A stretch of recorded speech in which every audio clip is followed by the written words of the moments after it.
If you want to give Black Clover a try, or get someone to give it a try, they could watch the first episode, but if they find it annoying or boring, they don't really want to go on to give it a chance, I'd recommend just reading the manga to get through the early parts. The anime had some filler early on, which drags some things out. I think it overall makes it worse. On top of that, with the subversion anyway, Asta's voice is really annoying and he screams all the time. It's not much better in the dub though, really. Whereas later on it doesn't seem bad and there doesn't seem to be as much screaming. Maybe the voice actor was given a different direction, or maybe he got better. Here are the points I'd recommend jumping onto the anime. You can just stay with the manga if you want to though. The first 10 chapters, and then starting at episode 14, although you could watch at 12 if you want to see some filler with Yuno, it was okay. This is when things get better. This is the bare minimum recommendation if you hate reading. Or read the first 21 chapters and start watching at episode 20. This will keep you or your friend from hating Noelle. In the first 19, they drag in a minor thing that wasn't even shown in one panel and make it pretty weird and contradictory to her character for the sake of an attempt at humor. Asta's voice is still kind of annoying, still a lot of screaming, and the CGI for a certain character's ability looks kind of stupid. This is what I'd recommend. Reading the first 21 chapters and starting at episode 20 is the best way to go into the anime. You can just keep reading the manga if you want to, but if you prefer watching, then you can get in. I'd recommend the sub, that's just what I went with, but the dub is fine too, especially if you don't like reading. There's not much of a difference, really. There are 170 episodes subbed and dubbed right now. There's also a movie coming, whereas the manga has 327 chapters and it's still going. You pick up the manga at chapter 270 after episode 170, by the way. If you want to read the physical release, that'd be toward the end of volume 27. If you want to read the first parts, that'd be the first 3 volumes and starting on episode 22. You can read the digital version on viz.com, but only the first 3 chapters and the 3 most recent chapters are free. Or you can watch it for free on Crunchyroll at 1080p. There are other sites to read it for free unofficially, but they have terrible translations, the picture quality's bad, it's not great. That's what I found anyway. If you're someone who doesn't mind reading or watching, the question is, which is better? Sometimes the anime drags on, makes it kind of boring. Sometimes it adds something good and makes it better, but the anime has characters repeating things over and over again. The anime has a long opening, then a recap, then another opening, so it's a bit annoying to even get started every episode. It has short videos at the end of most episodes after the ending song. They can be good sometimes. Characterization can be changed, or at least flanderized in the anime. Noelle, for example, hits Asta constantly in the anime, and sometimes it's dragged out. Whereas the manga, it's a couple times over the entire series. They do that with most of the characters. They need to fill time, so they just have characters repeat things and flanderize the character. Visually, it's a bit of a mixed bag. There's no colorized version for the manga yet, so it can be nice to see some color with the anime. The lighting is used pretty well, but sometimes there's some rough CGI. Not often, though, and not for characters, at least that I've noticed. Sometimes the fights seem to go fast and kind of lack impact. Other times they feel like there's more impact with certain moves, so it could go either way. I'm on episode 117, and I probably will make a video about the series as a whole later.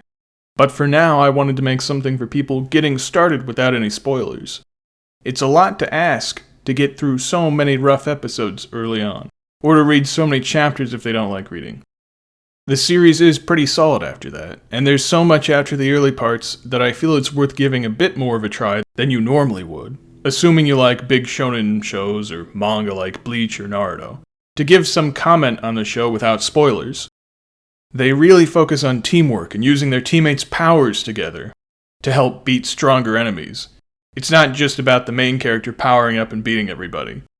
It doesn't have the teenagers who just joined able to do everything all by themselves. It takes time to develop their powers, and nobody is completely useless in the team.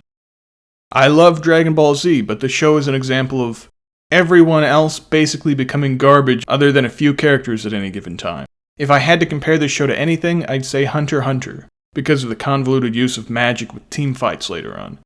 And Naruto because of the whole dream and friendship blah blah blah bringing people together, although you could use other big shonen for that, it just seems like the main example. I watched one episode of the show a while back and stopped because it was annoying. I even tried reading the first chapter of the manga, but it seemed the same, so I stopped. Someone recommended the show, admitted the character was annoying early on, and said it got better, so I gave it a try. So I just wanted to make this video to give people definitive points of when it should get better and a quicker way of getting there with the manga. As it stands, I hope the manga does keep going. The creator wants to do it forever, and so far I think it's okay, aside from the early parts being a bit rough and generic. It does add more characters, actually use them, develop them, their powers and who they are, and it uses a fantasy setting pretty well as it goes on. This is a series that really takes time to get going, but once it does, it's pretty solid.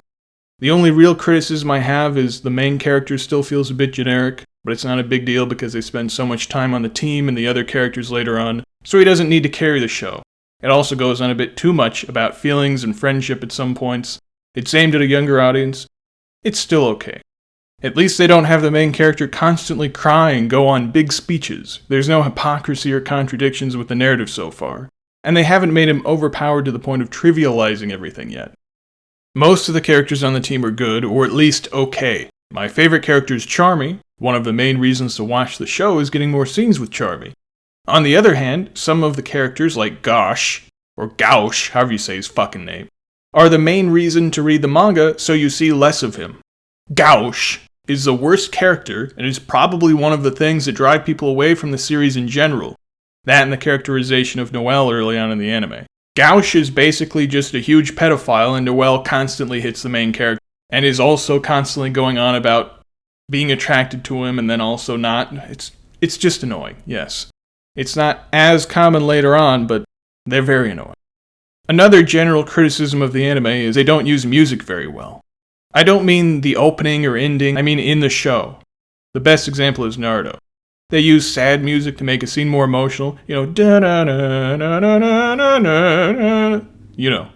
They have the fight music to get people hyped up. I just don't want to get copyright claimed, okay? It's like, oh, do, you know what I mean. They've got a good theme for everything that adds to the show while feeling like it belongs in the world because they use music that, goes along with the old-timey ninja thing, except they also have computers. And it's not too overbearing. It doesn't make it hard to hear what they're saying or anything. It's done very well. That's like the best example I can think of. I'm not a huge fan of Naruto, but it still does a lot of good things.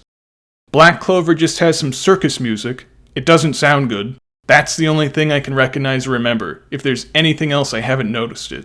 It doesn't ruin a show, but a good soundtrack, good use of music and sounds can really elevate a show. It's a good reason to watch the show instead of reading the manga. If you read the manga, you're not missing out on that, and if you want, you can listen to the opening and ending themes later. If you're someone who hates spoilers, skip the opening and ending if you're watching the show. Some shows put in things that hint at something, and you know what it is if you go back. This just puts new powers and characters in the opening that won't be introduced for several episodes. Probably just skip the ending and watch the shorts too, or just go to the next episode. I'm at episode 117, and this is still happening. So you do it the entire show. Again, if this sort of thing bothers you. I personally don't care that much, and I've already seen things from games and everything, so whatever. Alright, that's it. I'll put any other videos I make about Black Clover here. Maybe I'll do a video about the series overall with more detail. Maybe I'll do a video about the movie.